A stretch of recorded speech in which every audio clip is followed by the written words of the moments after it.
Assalamualaikum warahmatullahi wabarakatuh. Selamat datang di channel Dehal Bercerita. Pada kesempatan kali ini, kita akan mendengarkan sebuah kisah yang penuh misteri dan horor, namun mengandung pesan keimanan yang mendalam. Di malam yang gelap, sekelompok pendaki berjumlah 5 orang mendaki Gunung Pangrango, terkenal dengan keindahannya, tetapi juga kisah mistis yang melingkupinya. Mereka adalah Raka, Andi, Sari, Dimas, dan Tiara. Tujuan mereka adalah mencapai puncak dan menyaksikan matahari terbit. Namun perjalanan ini akan membawa mereka ke dalam kegelapan yang tak terduga. Mereka memulai pendakian dengan semangat, melewati jalur yang penuh dengan pepohonan rindang. Udara semakin dingin seiring mereka naik, dan kabut tipis mulai menyelimuti jalur yang mereka lalui. Sari, yang paling sensitif di antara mereka, merasa ada sesuatu yang aneh. Di setiap kali dia berhenti sejenak untuk menarik napas, dia merasa ada yang mengawasinya dari dalam kegelapan hutan. Setelah beberapa jam berjalan, mereka tiba di pos terakhir. Sebelum puncak di sana, mereka mendirikan tenda dan memutuskan untuk beristirahat sejenak. Namun, keheningan malam mulai terasa tidak wajar. Tiara, yang duduk di dekat api unggun, tiba-tiba mendengar suara langkah kaki berat di belakangnya. Ketika dia menoleh, tidak ada siapapun di sana, hanya kegelapan yang pekat. "Tiara, ada apa?" tanya Raka saat melihat wajah pucat Tiara. Aku tadi mendengar suara langkah kaki," jawabnya dengan suara gemetar. "Ah, mungkin cuma suara ranting yang patah," ujar Dimas berusaha menghibur. Namun, setelah itu, suasana semakin mencekam. Tiba-tiba terdengar suara teriakan dari dalam hutan.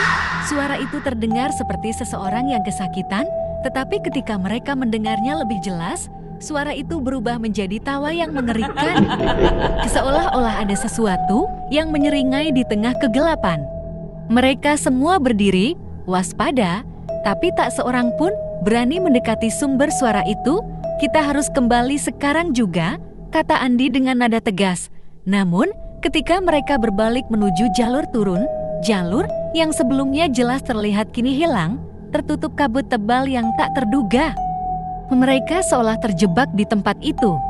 Malam semakin larut dan bayangan-bayangan mulai bergerak di sekitar mereka.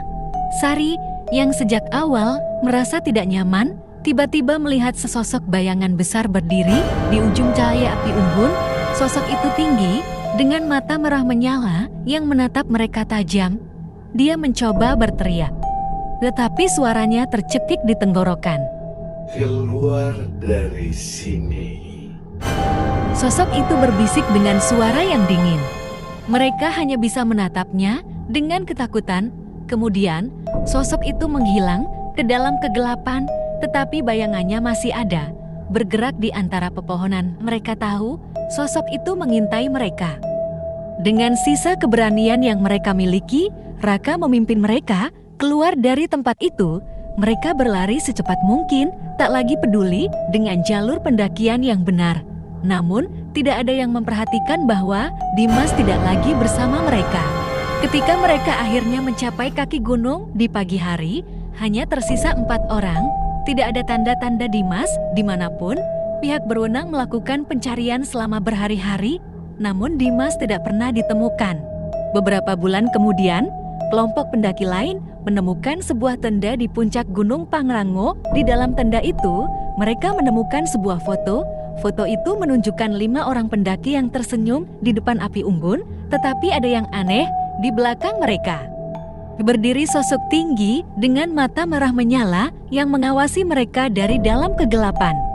Dan di antara kelima pendaki itu, salah satunya adalah Dimas, tersenyum tipis, seolah-olah dia tahu bahwa dia tidak akan pernah kembali.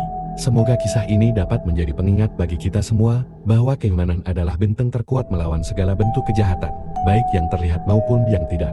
Jangan lupa like, share, dan subscribe untuk kisah-kisah seram lainnya yang mengandung pelajaran kehidupan. Wassalamualaikum warahmatullahi wabarakatuh.